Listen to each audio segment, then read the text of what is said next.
गेल्या कित्येक दिवसापासून पावसाने अक्षरशः थैमान मांडलेलं आहे आणि ह्या तालुक्यामध्ये या जिल्ह्यामध्ये भात उत्पादक शेतकऱ्यांचा अक्षरशः पिकाची नासधूस झालेली आहे. म्हणजे आत्ता पेंडाही जनावराला खायला पुढच्या काळामध्ये मिळणार नाही. अशा पद्धतीने जेव्हा हे असे संपूर्ण शेतकरी हवालदिल झालेला आहे. आज शेतकऱ्यांची पोझिशन अशी आहे का ह्या वर्षी त्यांना खायला स्वतःने पिकवलेलं अन्नसुद्धा मिळेल तांदूळ याची शंका निर्माण झालेली आहे. आणि अशा परिस्थितीत शेतकऱ्याच्या बळीराजाच्या पाठीमागे उभं राहण्यासाठी काँग्रेस पक्षाच्या माध्यमातून आज आम्ही उद्याच्या उद्या प्रांत कार्यालयावर आम्ही आंदोलन करणार. या आंदोलनामध्ये आमच्या प्रमुख मागण्या ह्या असतील का इथे असलेल्या शेतकऱ्याला हेक्टरी 50,000 रुपये नुकसान भरपाई पंजाबच्या धर्तीवर दिली पाहिजे. ओला दुष्काळ जाहीर केला पाहिजे आणि यावर्षी बोनसचे पैसे डिक्लेअर केलेले नाही. ते हेक्टरी आम्हाला 40,000 रुपये बोनस दिला पाहिजे, किमान 3 हेक्टरपर्यंत दिला पाहिजे आणि संपूर्ण कर्जमाफी झाली पाहिजे. शेतकऱ्याचा 7/12 कोरा कोरा कोरा अशा पद्धतीने मुख्यमंत्र्यांनी सांगितलं आहे. तर खऱ्या अर्थाने आता शेतकऱ्याचा कर्जाचा डोंगर त्या 7/12वर आहे, तो 7/12 कोरा झाला पाहिजे. या सगळ्या प्रमुख मागण्या घेऊन आपण इथे बसलो.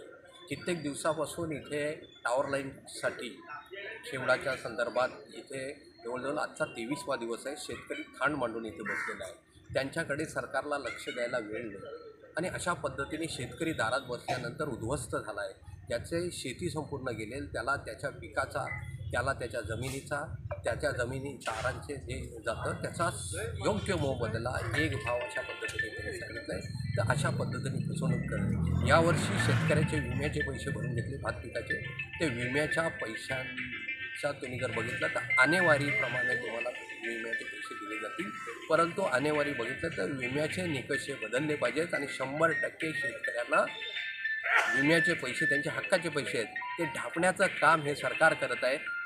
सरकार हे कंपनीच्या बाजूने आहे आणि शेतकऱ्यांना एका बाजूला लुटतं. त्या असे ही लूट थांबवली पाहिजे. याच्यासाठी उद्याचा आम्ही आंदोलन करणार आहेत प्रांत ऑफिसवर आणि उद्या खंडेश्वरी नाका ते शेतकऱ्यांचं आंदोलन इथे असेल आणि हे 23 दिवस लोक बसलेत.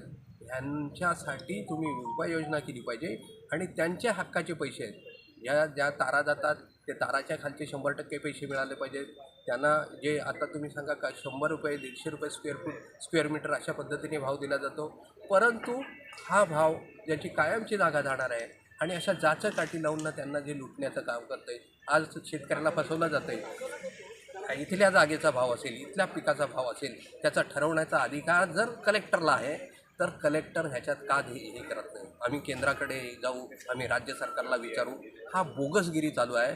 जर भाव इथला कलेक्टर ठरवतो, इथली कमिटी ठरवते, तर त्यांनी तो भाव ठरवून ना इथे बसलेल्या शेतकऱ्यांना न्याय दिला पाहिजे आणि अशा पद्धतीने शेतकऱ्यांची फसवणूक जी चालू आहे ती थांबवली पाहिजे. त्याच्यासाठी उद्याचा आमचा आंदोलन आहे.